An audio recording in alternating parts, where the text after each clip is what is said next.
Hi, I'm Richard Friedman, and welcome to my cartoon video for November 24th, 2025. And all looking forward to that Thanksgiving turkey and celebrating Thanksgiving. Have a good one, folks. Here now is my latest cartoon here, and this is titled, we have a bunch of cartoons all put together in a sequence to give you the overview of President Trump's peace proposal for 28-point peace proposal for Ukraine. And here's the first one here, which is Zelensky here, President Zelensky. Here he is.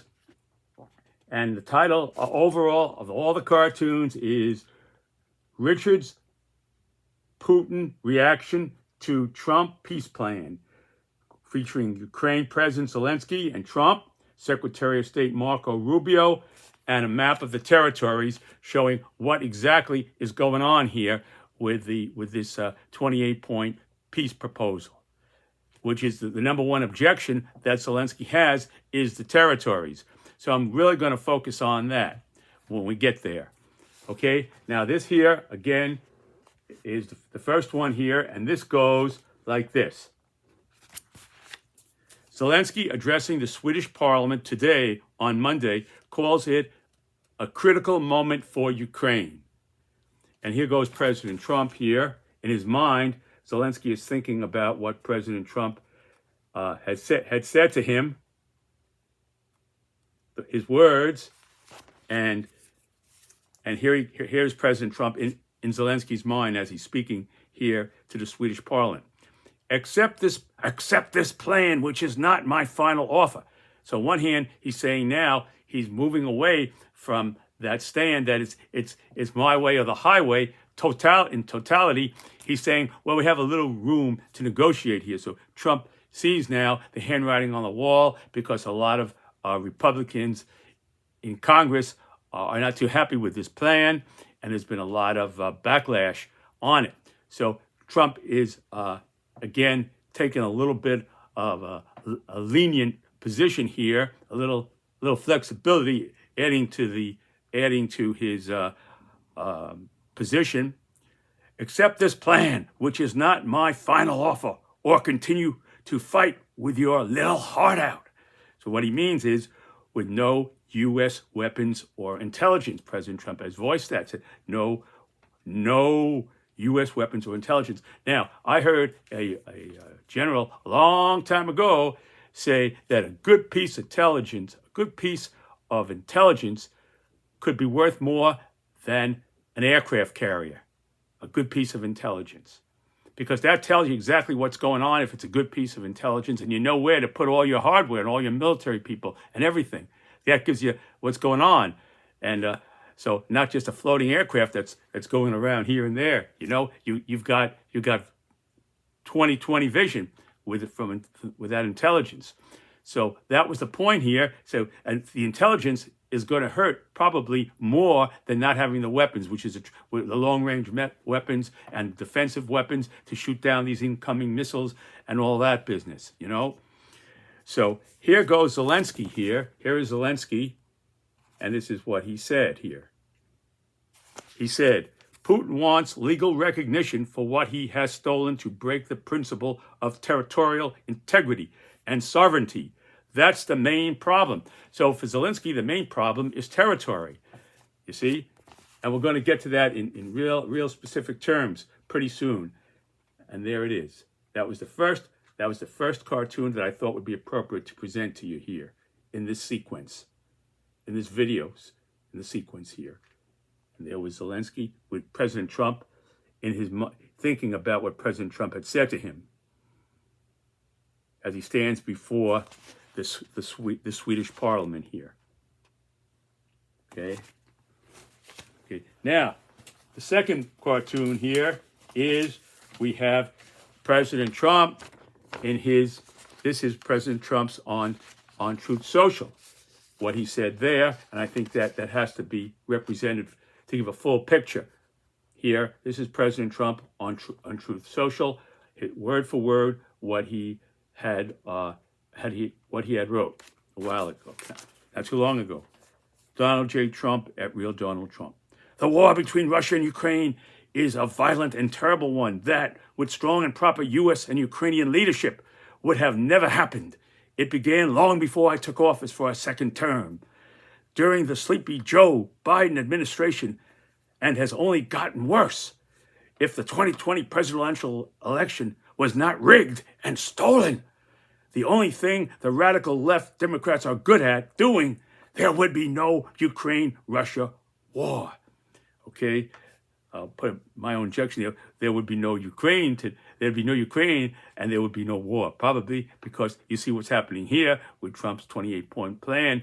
That would have been the plan to stop Putin from invading Ukraine, or even more than that, perhaps. So there would be no Ukraine today, so there would have been no war, because this 28-point plan would have been what President Trump only way he could have stopped Putin from invading, because Putin's philosophy is he's a devout Russian nationalist, following in the footsteps, in my opinion, of Joseph Stalin, the World War II leader of Russia, who led the great victory and defended Stalingrad from the onslaught of the Nazis, and drove the Russians back, took into Berlin, and so there you have it.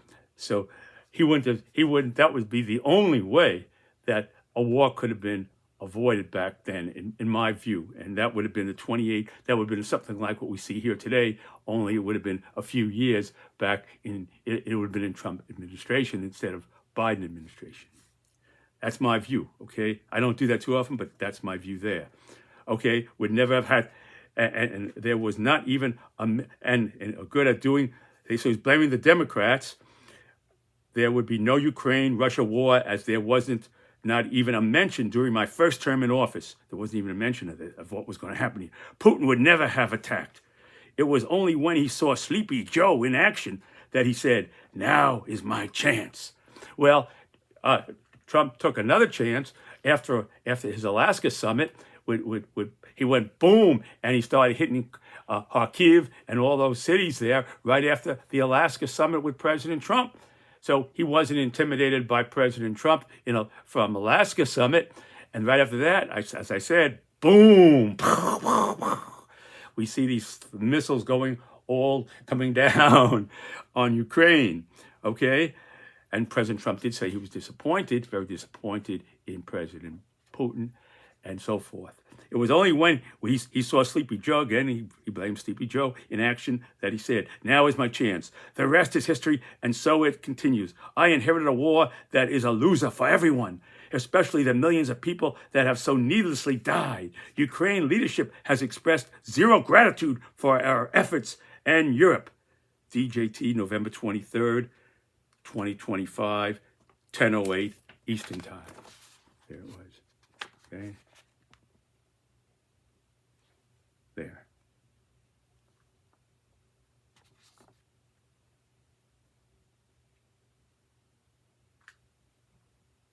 Okay. All right. Now we come up to Marco Rubio here. Now, Marco Rubio, Secretary of State Marco Rubio, here he is. Let's get a close up on Marco here. Here he is. There's Marco.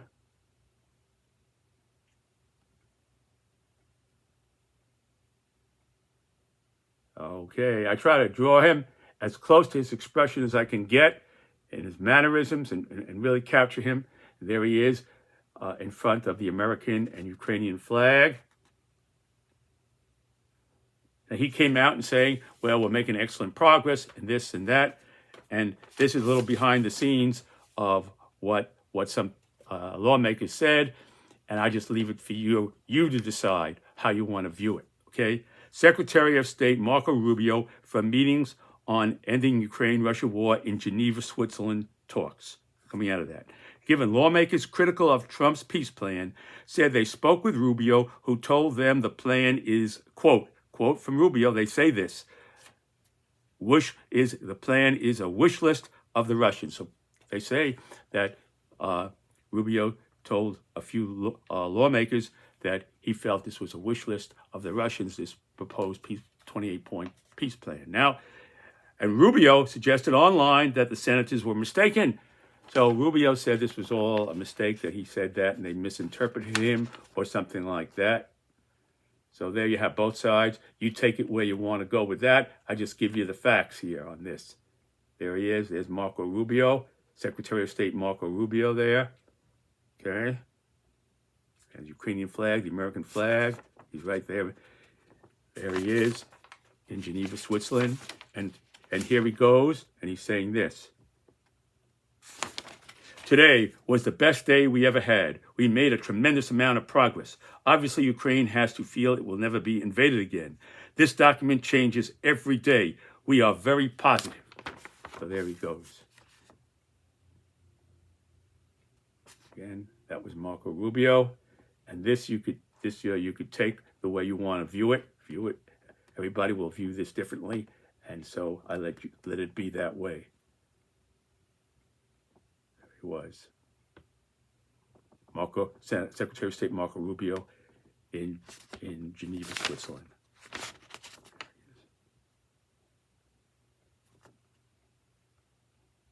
Okay, now this is really the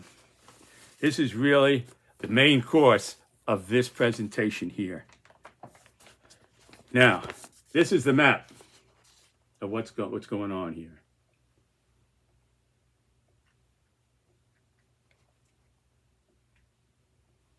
That I drew.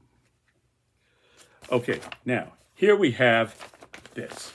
President Trump's 28-point plan for peace in Ukraine. Now, this is it here. Crimea, Luhansk, and Donetsk will be recognized as de facto Russian. Okay, so that's here. Crimea, Luhansk, and Donetsk. Crimea, Luhansk, and this is Crimea here, which you already took in 2014. And after he took Crimea, he then built this Russian Crimea bridge here. He built this that heads out to Russia. He built this bridge in 24 after after President Putin took Crimea in 2014. He built this bridge directly from Russia to this bridge here. It's called the Russia's Crimea Bridge, and as I said, it goes from Russia to Crimea. I guess he had plans down the road to use a supply bridge to go into Ukraine down the road. But this was in 2014 now. Back then, during the Obama administration. Okay, now, and here is this is the isthmus of Perekop, which kind of bridges Crimea with Kherson here, Kherson. Okay, so there you had a complete. This is the Black Sea here. Now, here's we're getting to the point here. Will be frozen along the lines of, and as de facto, will be recognized as de facto Russian by the United States. Given Luhansk and Donetsk mostly make up the Donbass region, which is rich in minerals and coal mining and heavy industry, along with rare earth minerals. Okay, so this is a very valuable area, the Donbass region here, and here it is right here. This is the Donbass region here, very Donetsk and everything, and that is not only is it territory variable as a territory, it's got, as I said, it's got lots of rare earth minerals and all kinds of stuff that's very valuable to the world and to the United States, of course. So in making all our weapons and all our phones and everything, you name it, we need those rare earth minerals. Okay, including, given Luhansk and Donetsk mostly make up. Okay, Kherson and Zaporizhzhia will be frozen along the lines of contact, which will mean de facto recognition along the line of contact. So this is here. This is the current line, the front line here that I drew, and it goes all the way down here. This is the front line. And this here is proposed the next demilitarized zone. Now, what's going to happen here, this is really an interesting thing. this is the whole thing that the Ukrainians have been fighting on. This is like, to create an analogy here, this would be like the Battle of the Bulge during World War II. That's the greatest analogy I could come up with, the Battle of the Bulge. Because once this is taken here, the line to Kharkiv and Kiev, and to the capital, it goes right here. You break through that, and what they tried to do when they invaded, they went through Belarus, they tried to take Kiev, they failed. Now they have all this supply route here and all this territory to supply themselves from. So this is here, and there's area here too, which would go back to Russia. Not Kharkiv, but some land very close, some territory close to Kharkiv, which they've been bombing the hell out of recently.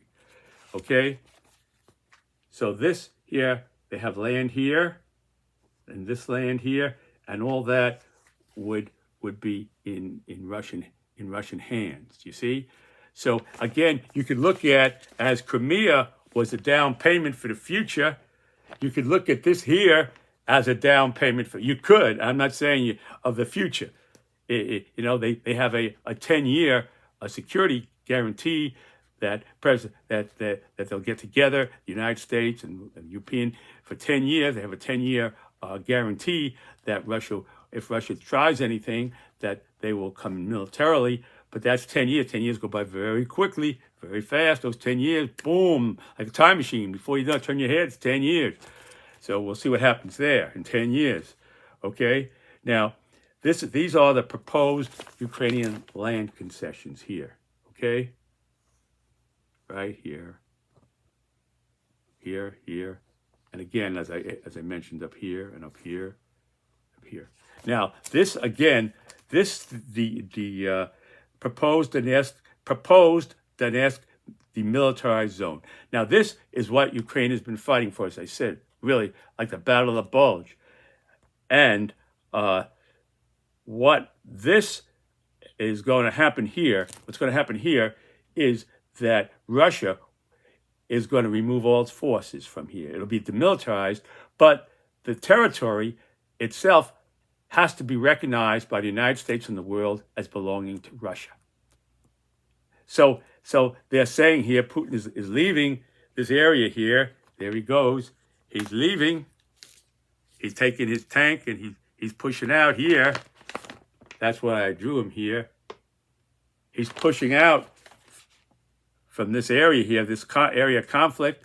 And he's saying, this will be the military. We won't be there. We're not going to go there. But the world has to recognize it as our territory.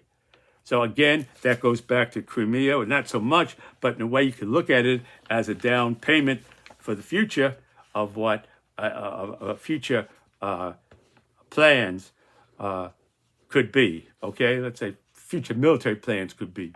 Could be. I'm not saying it is. I'm just saying could be, because it's a very peculiar arrangement that the United States would say, okay, this is the land that Ukraine did not want to give up. And they fought blood. How many men have fought and bled and died to keep this out of Russian hands? And now they're giving it back to Russia. But then, yes, and no, they're not giving it back to Russia. It could be argued because Russia can't go in there. But it still has to be recognized that this is Russian territory, and the world has to know that this is Russian territory. This area here.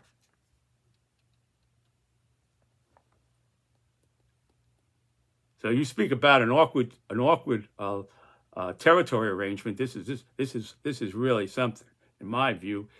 It's something for the books. I don't think I've ever heard of anything like that, where you're basically saying you can't have to Russia that this is yours, but you can't go on to this land, and if you do, for 10 years we're going to come after you. But after 10 years, it's cool. So you got this. This is like a down payment here I'm not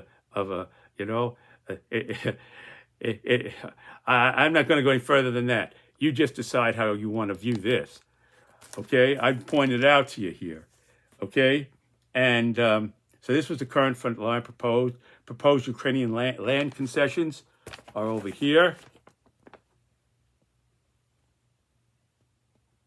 Okay.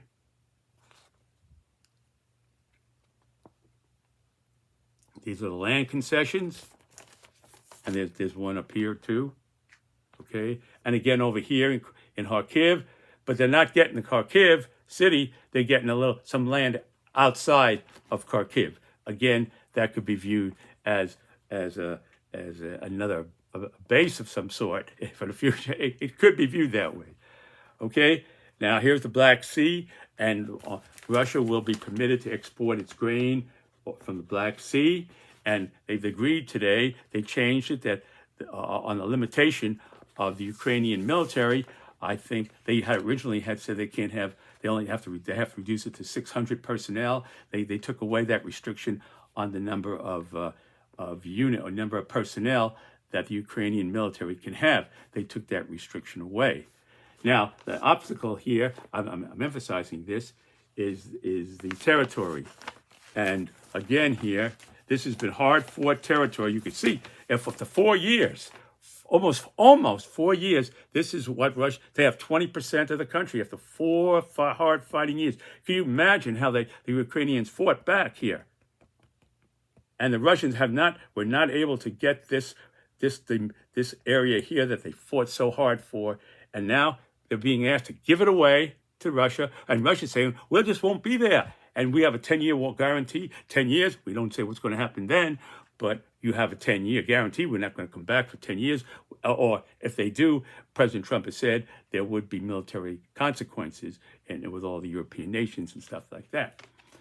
And if there are any violations, President Trump says he'll be in charge of the peace monitoring group. There'll be a peace monitoring entity of some kind, a peace monitoring association or group, and President Trump will be the head of the peace monitoring group. After he said no weapon, I mean, it just it's really something here. You see. So anyway, I don't want to. I'm not here to attack anybody. I'm here to give you the truth, as close as I can get to it, and that's why I drew this map. And there was Putin exiting here from this demilitarized zone. He's going back to Russia. There's Russia up there. Russia is all over this place here. It's up over here. It's all the way. It's all the way around here. It's over here. This is all Russia. This whole thing here. You know. So you have to have a perspective of how massive Russia is with respect to Ukraine. Okay, and there was the bridge here that was built again right in 2014, right after they took over Crimea. Okay, now let me see if there's anything else I want to go from my notes here. Okay, Ukrainian forces will withdraw from the part of Donetsk Oblast that they now control, and this withdrawal zone will be considered a neutral. That's what I said. This will be a neutral demilitarized buffer zone. So they consider this a buffer zone. Right here. Okay? This is the buffer zone. Right here. Okay? Because this is what Russia wants, is basically Kiev, Kharkiv, and that's why they've been plowing that city so hard. And again, so that's the buffer zone. Okay? And I've repeated myself, but I think that's such an important point to be said. Okay? Okay. Other agreements highlighted all parties involved in the conflict will receive full amnesty for their actions during the war. So all parties in the Russian, whatever they did during the war, the Russian soldiers or whoever, there could be no claims against them of any kind for any kind of war crimes must be dropped. A family reunification program will be presented for the children they took. Civilian detainees all civilian detainees and hostages will be returned, including children. So they're saying that, and they'll try to bring families together that were taken. They say that agreements will be reached on the free transport of grain across the Black Sea. Now, Ukraine will hold elections in 100 days, okay? And they want Ukraine to hold elections. Now, Zelensky will be up for re-election in 100 days. They want, obviously, President Putin and I think President Trump is not too happy with Zelensky, and so they want elections within 100 days to see where that's going to go. Okay, that's the way it seems. Okay, that's the way the sentiment seems from everything that's been said. Okay, Ukraine will hold in 100. Okay, the agreement will be legally binding. Its implementation will be monitored and guaranteed by the Peace Council, headed by President Donald Trump. Okay, so President Trump is going to head the Peace Council. If there's any kind of the blockage, if somebody fires a few rounds at some Ukrainian soldiers or something like that, or vice versa, whatever happens, President Trump's Peace Council, President Trump will head the Peace Council to implement and monitor that those violations of the agreement, of the peace agreement. Okay. So he'll be the Peace Council president, will be President Trump, okay? And there will be, again, a 10-year security guarantee that could be renewed, and that a 10-year peace guarantee that could be renewed, and there will be by mutual consent that states that any future armed attack by Russia on Ukraine shall be regarded as an attack threatening the peace and security of the transatlantic community, and the U.S. and its allies will respond accordingly via Zelensky critical. Okay, that's it. Okay.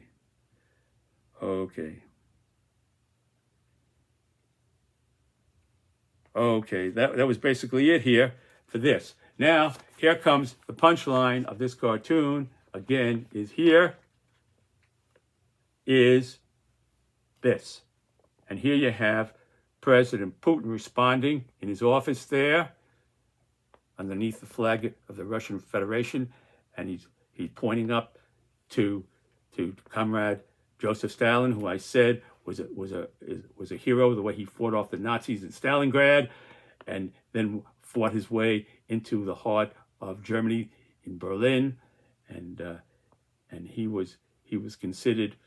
It was considered a tremendous feat and a victory, and the way he motivated the Russians to fight back from that German invasion, and so forth. So it's an incredible. I've read it, and I've seen a lot of it, and I feel like I wasn't born then, but I feel like I was, because I've seen and read so much about it. Okay, and now here goes President Putin, and he's saying this. He goes, the only downside in this proposed Trump peace plan is that Ukraine elections will not take place for 100 days, and we are stuck with Zelensky for at least until then. And Joseph Stalin, up on in his photo, responds here. Here's Joseph Stalin with this is the flag of, this was the axe of the Soviet Union flag here, the axle there, symbolizing the workers.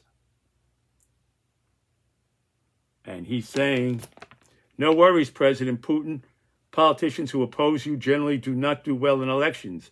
And you got Ukraine to reject and prohibit all Nazi ideology. So part of the plan is that Ukraine has to suspend all their Nazi ideology. Zelensky is a Jewish leader, and they accused him of running a Nazi, to some extent, being in a Nazi, or as being a Nazi. I don't know how they came to that, or some of his people, or whatever.